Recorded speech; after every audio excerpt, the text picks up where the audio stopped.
Welcome to Global Dispatches, a podcast for the foreign policy and global development communities and anyone who wants a deeper understanding of what is driving events in the world today. I'm your host, Mark Leon Goldberg, editor of UN Dispatch. Enjoy the show.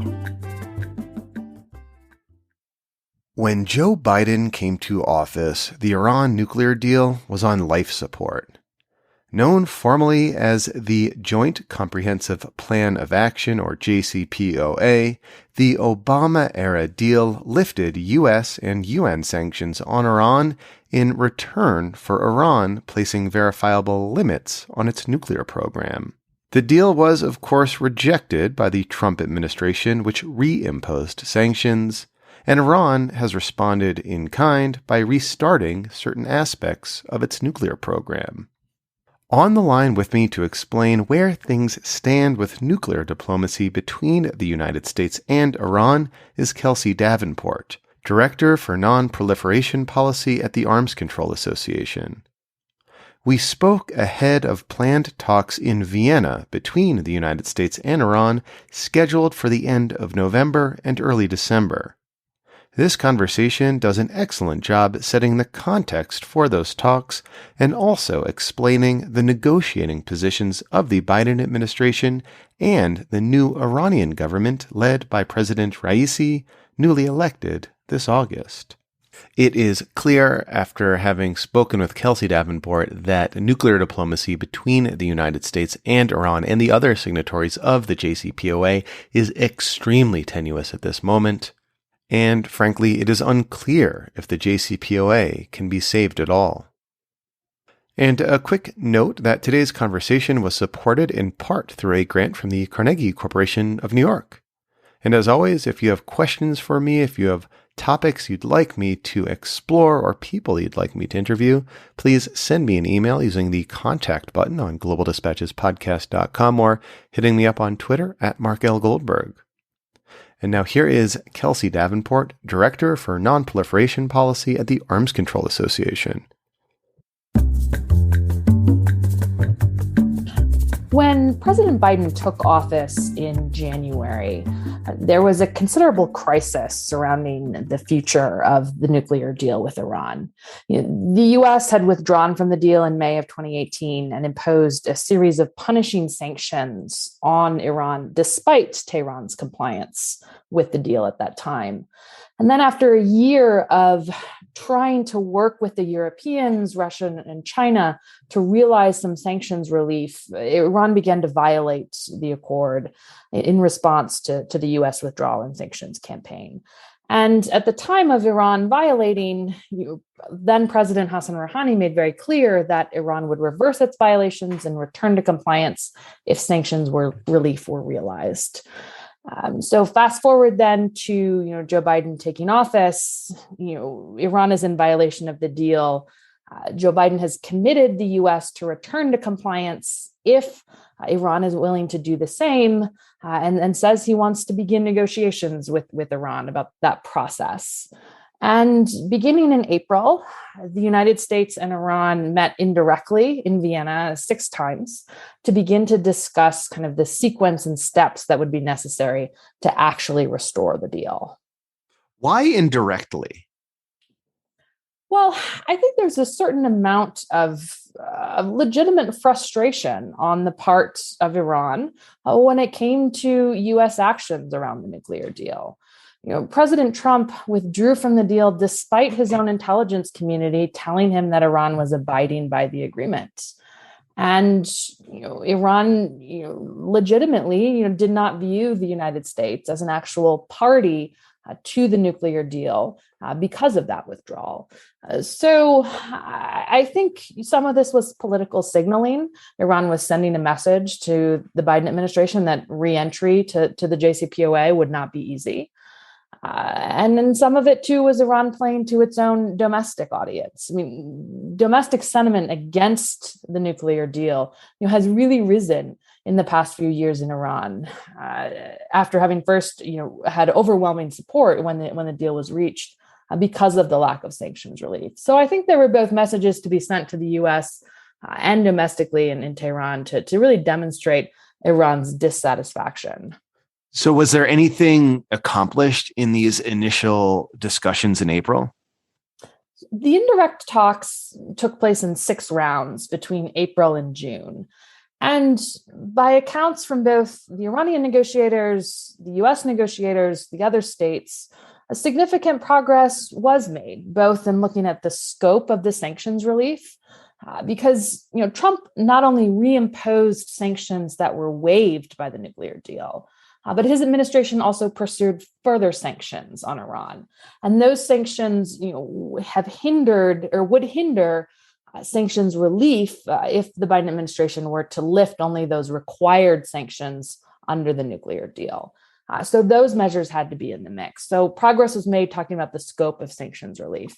There was also some progress made on actually discussing the steps that Iran would need to take to roll back its violations of the deal and restore the non-proliferation benefits.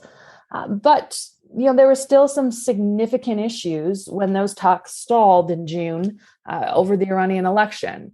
And those issues primarily boiled down to guarantees that both the U.S. and Iran wanted. The U.S. wanted a commitment from Iran that Tehran would engage in follow-on negotiations once the JCPOA was restored. And this is something that Biden made very clear from the onset, before he was even elected president, that he sought a restoration of the deal and negotiations for a longer and stronger nuclear deal and talks with Iran on a broader range of issues. So the U.S. wanted guarantees for future negotiations. Iran had some guarantees it was looking for on its own. So when the JCPOA was fully implemented in the period from January 2016 to May of 2018, when Trump withdrew, sanctions were lifted, but Iran's economy didn't experience the boost and the investment that it had expected. And after the U.S. reimposing sanctions, without legitimate reason, there's very likely, going to be concerns if the U.S. lifts sanctions again, that all of these measures could be put back in place, particularly if a new president takes office in 2025. So, it's not like unreasonable for Iran to assume the United States to be an unreliable partner in these negotiations, given recent history. Exactly. U.S. credibility was dealt a serious blow, and it's not unreasonable for companies to be worried about going into business with Iran, only to have to, cut those ties and those contracts because of a U.S. reimposition of sanctions. So Iran is looking for guarantees that it will receive, a certain level of relief, if the U.S. returns to the JCPOA. So it's not enough now to just lift sanctions. I think Iran wants some clarity on specifically, what benefits might follow that sanctions lifting. Iran is also looking for guarantees that the U.S. isn't going to withdraw from the JCPOA again, without cause. Now, of course, in the U.S. political system, there are limits to what President Biden can actually commit to in that space. Even if this agreement were a treaty, there are withdrawal clauses in treaties, and a subsequent administration, could decide to take the path that Trump took and withdraw from the JCPOA. So that's also going to be difficult. I think the Biden team is really going to have to demonstrate its commitment to staying in the JCPOA if Iran does likewise. So what are the key interests and the key negotiating positions of the Biden administration at this point then? Well, the Biden administration has made very clear that restoration of the nuclear deal remains the U.S. priority in these talks. But it's increasingly clear also that the Biden administration is worried about time running out to actually pursue return to compliance with the nuclear deal. And that's because of the trajectory of Iran's nuclear program. The Biden team wants to ensure that if the deal is restored, they can message that the U.S. non-proliferation benefits from the deal are similar to the benefits in 2016 when the deal was first implemented. And that's becoming increasingly challenging to determine kind of those creative solutions for addressing Iran's nuclear violations to restore those benefits. What the Biden administration is using as a benchmark is the restoration of a 12-month breakout time. And when I say breakout, what I'm referring to is the time it would take for Iran to produce enough fissile material for one nuclear weapon if the decision were made to pursue a bomb. Now, that's just the fissile material. That's not the weaponization, which could take, up to another 2 years, for instance. So right now, the breakout time is, in the 1 to 2 month range. So if the United States, the other parties to the deal, can come up with a package of steps for Iran to take that reverse its nuclear advances and restore that 12-month breakout, then there's still a path forward to restore the JCPOA.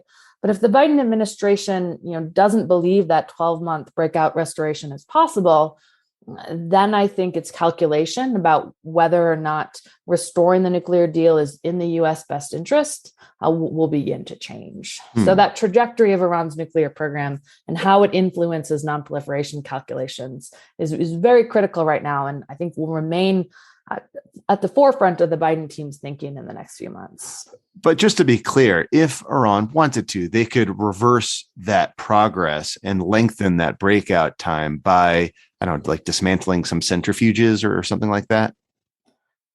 Iran could certainly lengthen the breakout time.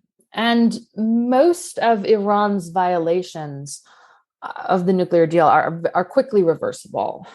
Iran has taken steps, ratcheting up its enrichment levels, installing additional centrifuges. Those machines can be dismantled and stored. Excess enriched uranium can be shipped out or blended down. But Iran has taken steps to violate the deal, particularly in the last 6-9 months, that represent the acquisition of new knowledge for Iran. So, for instance, in April, Iran began enriching uranium to 60%.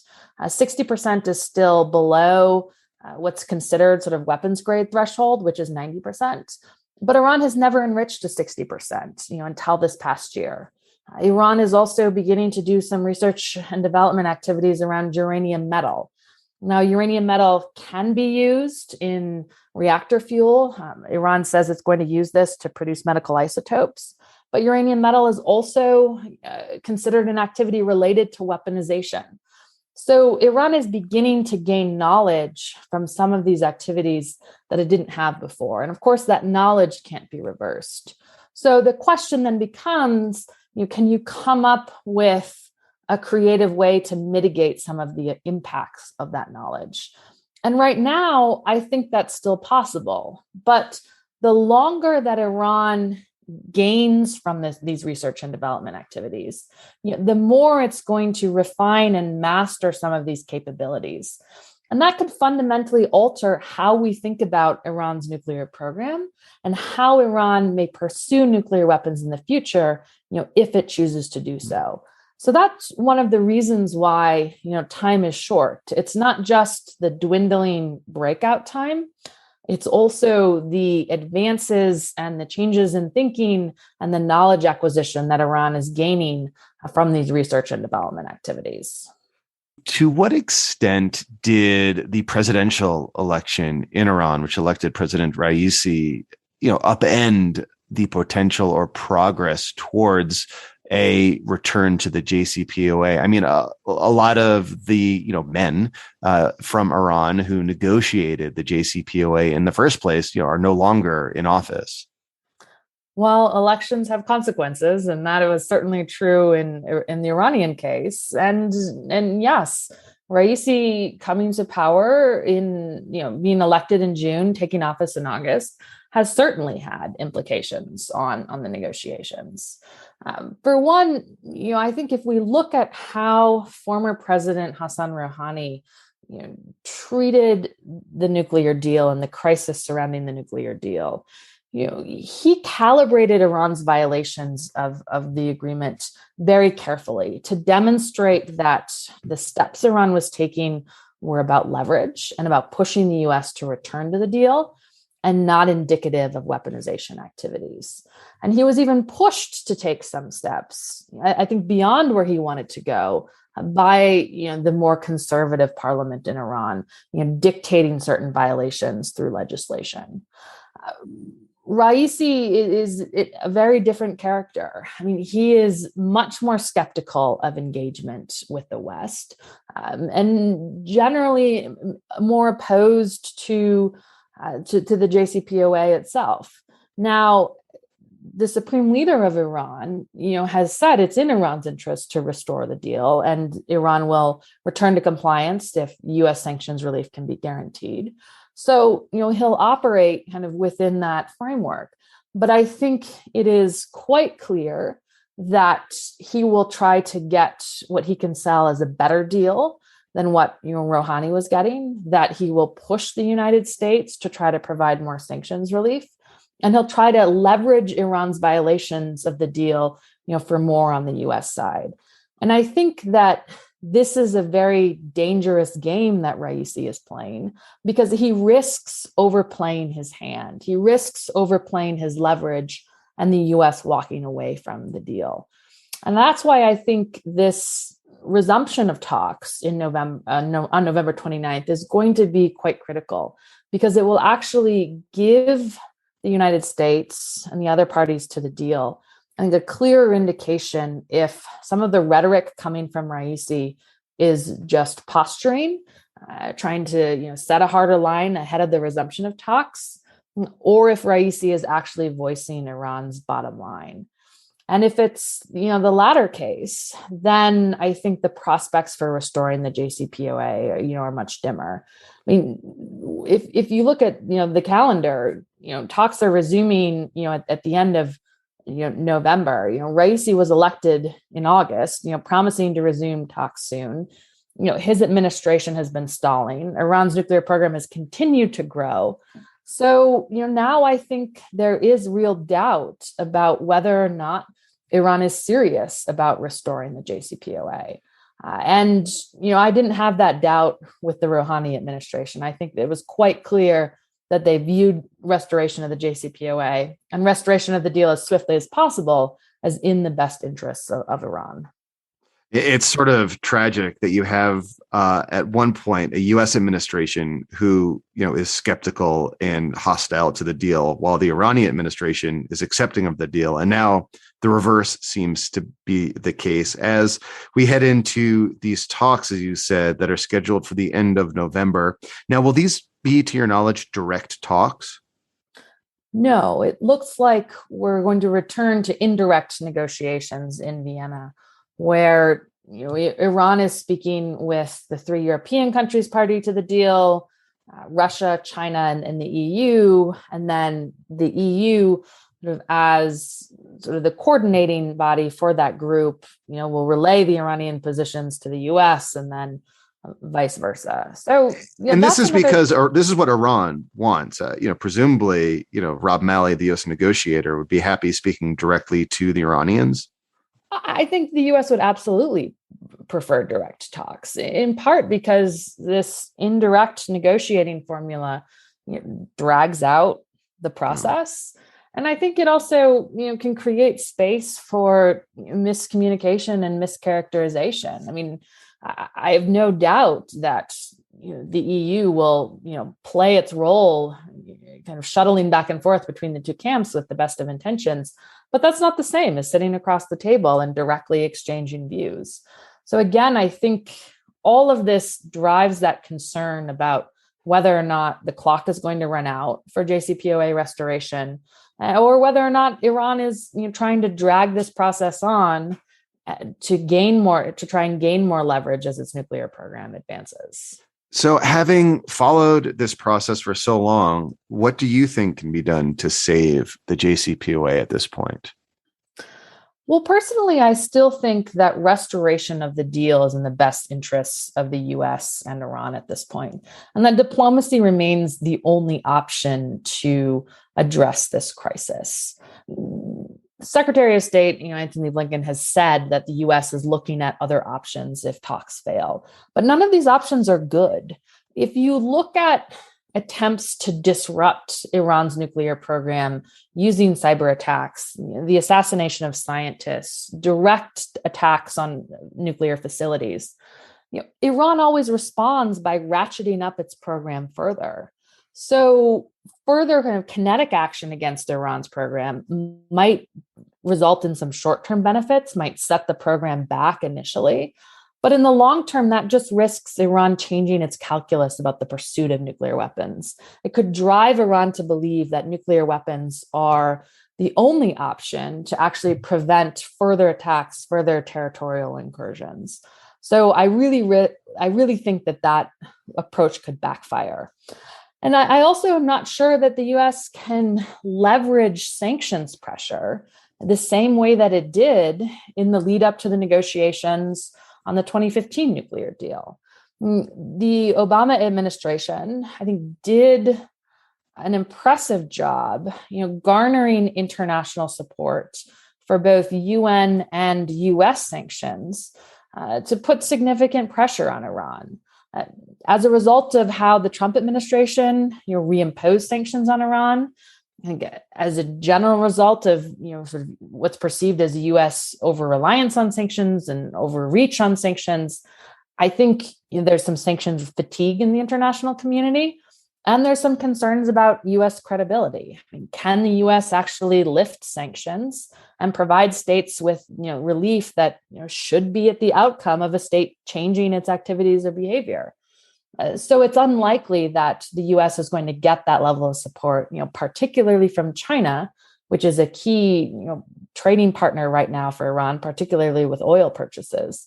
So I don't think sanctions are going to have that same bite. So that really leaves us with diplomacy.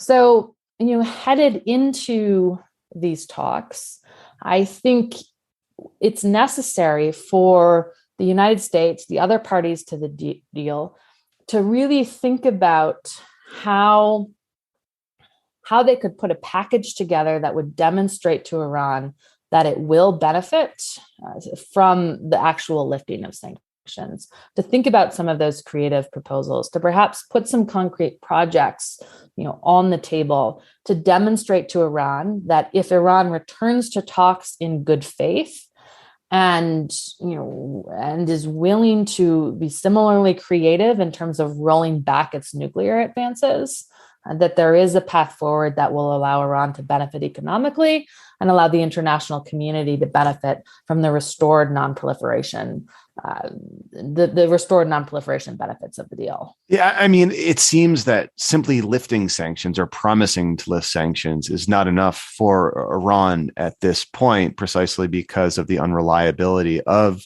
the United States and the hostility towards lifting sanctions domestically here in the United States by a significant number of elected officials. So, what are some of those creative proposals that are floating out there that would somehow give Iran the assurance it says it needs in order to convince it to suspend its nuclear programs?